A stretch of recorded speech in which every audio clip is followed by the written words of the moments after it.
Je reviens sur le rapport entre l'écrit et l'oral, qui est un véritable casse-tête d'une certaine manière.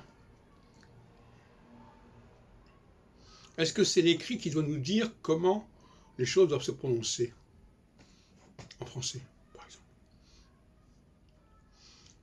Et d'autre part, pour qu'il en soit ainsi, encore faudrait-il que l'écrit nous parlât de l'oral.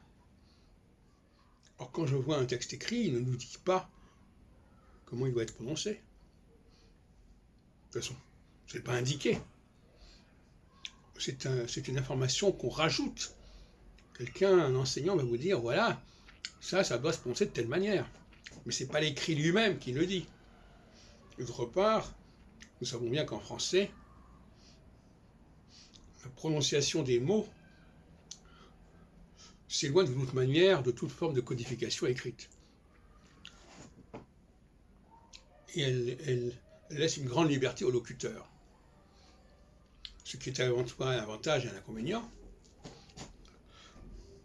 Pour l'enfant dont c'est la langue maternelle, et donc qui découvre le français avant d'apprendre à le lire, je ne parle même pas avant d'apprendre à l'écrire, eh bien, c'est un véritable casse-tête d'arriver à faire ce travail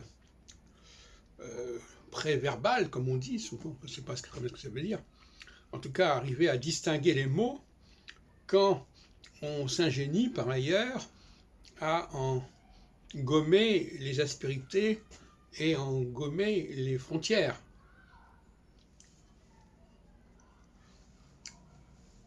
Ce qui d'ailleurs, à mon avis, est extrêmement formateur pour l'enfant. Un enfant qui apprend le français comme langue maternelle va faire un effort mental bien plus important qu'un enfant qui apprend l'espagnol ou autre, même l'hébreu.